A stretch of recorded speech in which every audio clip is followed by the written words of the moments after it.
Reservists set to deploy for Europe NATO mission following new Biden order. President Joe Biden signed an executive order Thursday that will allow the Pentagon to tap into reserve forces for deployment to Europe as part of its long-standing NATO mission on the continent.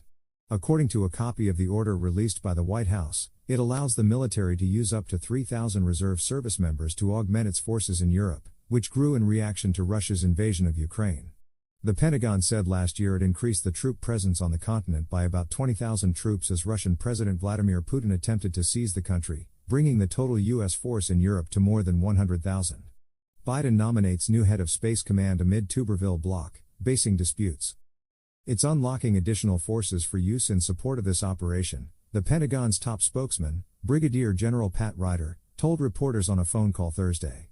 Lieutenant General Douglas Sims, the Joint Staff Director for Operations who also briefed reporters, said, "These authorities will enable the department to better support and sustain its enhanced presence and level of operations in Europe." Sims stressed that these are not additional forces. Over time, where we may have had someone from an active component organization doing something, that job now, under these authorities, may be something that a reserve component unit may be able to do, he said. The mission, officially dubbed Atlantic Resolve, goes back to 2014 when the U.S. was trying to bolster the NATO alliance and deter Russia's aggression in Ukraine's Donbas region. That year, Putin ordered the invasion and annexation of Ukraine's Crimea, triggering international condemnation. Since Russia invaded Ukraine in 2022, the mission has gained increased relevance and attention, and the U.S. has contributed more than $40 billion in security assistance, as well as training for Ukrainian troops. Sims noted that the mission will be considered a contingency operation, which benefits troops and families with increases in authorities, entitlements, and access to the reserve component forces and personnel.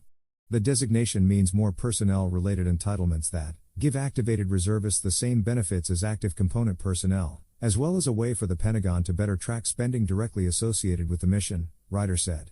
The units that will be providing the service members have yet to be identified. It will really depend on what's required from the commander, Sims said. As a result, it is unclear whether the move will mean a deployment of new or different military equipment. Konstantin Tarapin can be reached at konstantin.tarapin@military.com. Follow him on Twitter at Tarapin. Russian military is getting weak, leading to increasingly bizarre aerial incidents, experts say.